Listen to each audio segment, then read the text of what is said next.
quais são os 3 top alimentos que mais engordam a mulher na menopausa? Bom, doutora, na minha opinião, eu acredito que não existe nenhum alimento específico, isolado, que faça você ganhar peso ou perder peso. Eu sempre reforço isso nas lives, que é importante sempre analisar todo o contexto.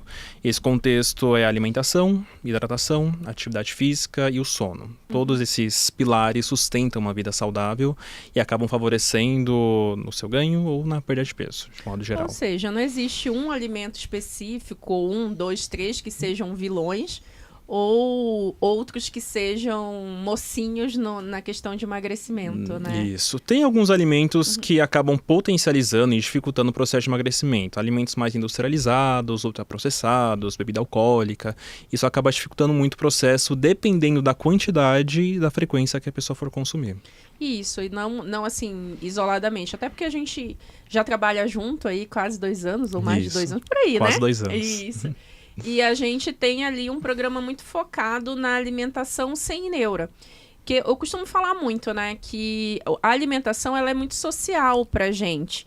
E muitas vezes, quando a gente vai comer, a maioria das vezes a gente tem que focar em ter bons nutrientes para nutrir o corpo adequadamente. Isso. Mas muitas outras vezes, o alimento ali não é a coisa principal que está rolando. É uma festa, é uma comemoração, né? É um momento de nutrir outros momentos, a alma, os relacionamentos, e não exatamente o corpo. E naquele momento, se tiver um alimento que não seja nutricionalmente tão bom, não tem problema, desde que na tua rotina do dia a dia tem esses pilares aí que a gente falou, até retomando a questão de sono, atividade física, ingestão de água, que é uma coisa super básica, e a gente tem um intenso trabalho, inclusive, né, em conscientizar a questão de uma coisa que é muito simples, Sim. que é a água. Eu até brinco muito com as nossas alunas quando elas falam, eu não gosto de beber água. Eu disse, então bebe sem gostar, que é importante. Tem coisas que a gente não tem que gostar para fazer, se elas são importantes para a nossa saúde, né? E aí a gente estava conversando também que lá das nossas alunas do programa, a gente divide em rotas, né? Isso. Que ela tem que seguir ali na sequência de estratégia alimentar. E aí a rota que elas mais caem é a rota justamente da ansiedade.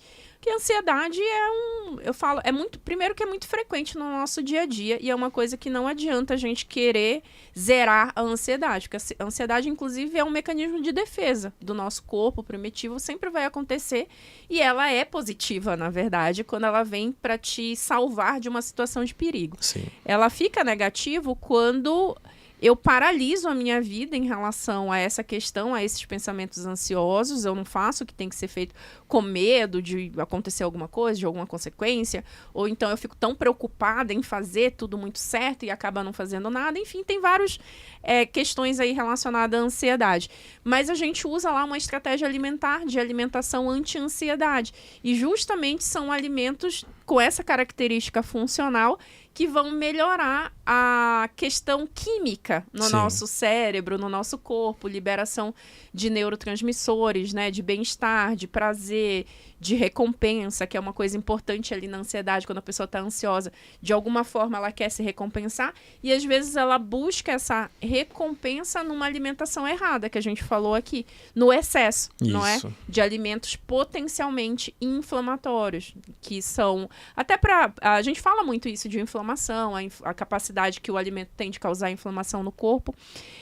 Só para as meninas saberem aqui, quais são os alimentos hoje que a gente pode considerar que são, não é que são proibidos, não é isso, é que a gente não proíbe nada, mas que podem causar um aumento de inflamação no corpo e, consequentemente, aumentar até a questão da ansiedade de forma química no nosso corpo. Eu considero 3: açúcar, farinha branca e bebida alcoólica. Não tem nenhum problema em consumir alimentos fontes desses alimentos, mas não deve abusar da quantidade, porque um corpo inflamado acaba não emagrecendo.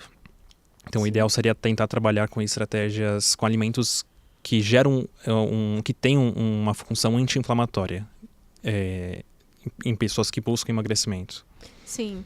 E que nem a gente falou, não é que é proibido, mas principalmente tem a questão da associação e dos horários, né? Sim. Quando a gente pega, por exemplo, um carboidrato refinado, que no fim das contas, no metabolismo, tanto o açúcar e o carboidrato refinado, eles vão virar glicose. Então, Vira. no fim, tudo é açúcar metabolicamente pra gente, né? Uhum. Então, tanto o açúcar quanto... E às vezes o que muda é a afinidade do paladar. Tem gente que tem uma afinidade pelo paladar, pelo sabor doce, e tem gente que tem afinidade pelo sabor salgado ali da massa, enfim, da parte pizza, pães, mais pro lado do salgado. Mas no fim, metabolicamente, sempre acaba sendo uma necessidade do corpo com açúcar, com a glicose, certo? E aí, muitas vezes também é a associação.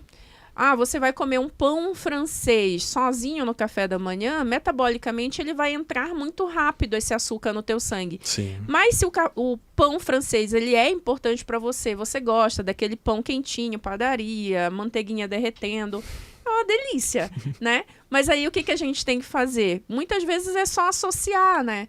Uma fruta, que é um Isso. carboidrato de melhor qualidade, com fibra, uma proteína, um ovo mexido. Eu gosto muito, até indo para a linha da nutrição funcional, eu gosto muito de orientar as meninas a tomarem chás, porque a gente tem uma gama de chás que são ervas, né? Que ajudam a dar um estímulo metabólico, hormonal. Algumas ajudam a melhorar a ansiedade, outros têm um efeito diurético, outros têm um efeito termogênico. Então eu falo que o chá no dia a dia é até um recurso muito legal para você usar como uma composição na tua alimentação no dia a dia. E aí sempre é importante essa entrada de estímulos anti-inflamatórios para que, de outro lado, sem neura, eu consiga comer coisas que seriam potencialmente inflamatórias, mas que dentro de uma associação alimentar diminui mais o impacto, vamos dizer assim, no metabolismo.